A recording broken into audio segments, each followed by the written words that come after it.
Brazil দলে সবসময়ই বসেছে তারকাদের মেলা, কিন্তু এরপরও এই দলে সুযোগ পেতে পারেন দুই ইংলিশ ফুটবলার। এমনটাই মনে করেন সাবেক ব্রাজিলিয়ান লিজেন্ড রবার্তো কার্লোস। যেখানে এই দুই ফুটবলারকে ভালো ফুটবলার ও সেরাদের কাতারে রেখেছেন সাবেক এই ব্রাজিলিয়ান ফুলব্যাক।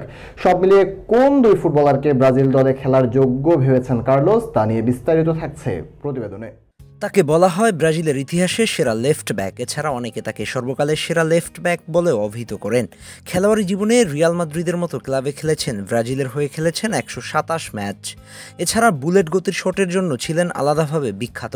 সব মিলিয়ে ব্রাজিলিয়ানদের কাছে রবার্তো কার্লোস এক বড় নাম। সেই রবার্তো কার্লোস উল্লেখ করেন দুইজন ইংলিশ ফুটবলারের নাম, যারা তার চোখে ব্রাজিলের হয়ে খেলার যোগ্য।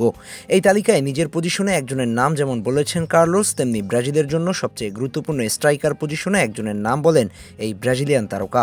গত বিশ্বকাপের আগে এক সাক্ষাৎকারে এমনটাই বলেন এই ফুলব্যাক। নিজের মতো ফুলব্যাক পজিশনে থাকা রাইট ব্যাক ট্রেন্ট আলেকজান্ডার আর্নল্ডের নাম উল্লেখ করেন রবার্তো কার্লোস। আধুনিক ফুটবলের অন্যতম সেরা ফুলব্যাক আর্নল্ড। লিভারপুল ছেড়ে আগামী মৌসুমে রিয়াল মাদ্রিদে যোগ দেওয়ার পথে এই তারকা। এছাড়া মিডফিল্ড পজিশনেও খেলতে পারেন এই আর্নল্ড।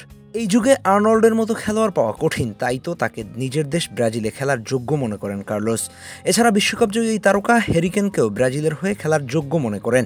বর্তমানে ব্রাজিল দলে নেই মানসম্পন্ন নাম্বার 9, আর সেখানে বিশ্বের অন্যতম সেরা স্ট্রাইকার কেন, ধারাবাহিকতা ও স্কিল দুটাতেই কেন সবার সেরা নিয়মিত পারফরমেন্স করে যাচ্ছেন ক্লাব ও জাতীয় দলে, যে কারণে কেনকে মনে ধরেছে কার্লোসের।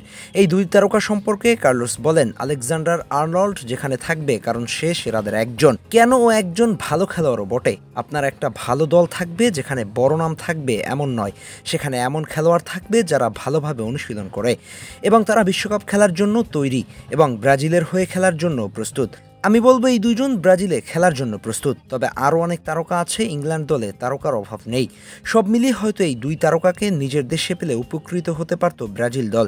তবে ক্লাবের মতো চাইলেই অন্যের খেলোয়াড় আনার সুযোগ নেই, তাই নিজেদের ভিতরে থাকা সম্পদকেই সর্বোচ্চ ব্যবহার করতে হবে সেলেসাওদের।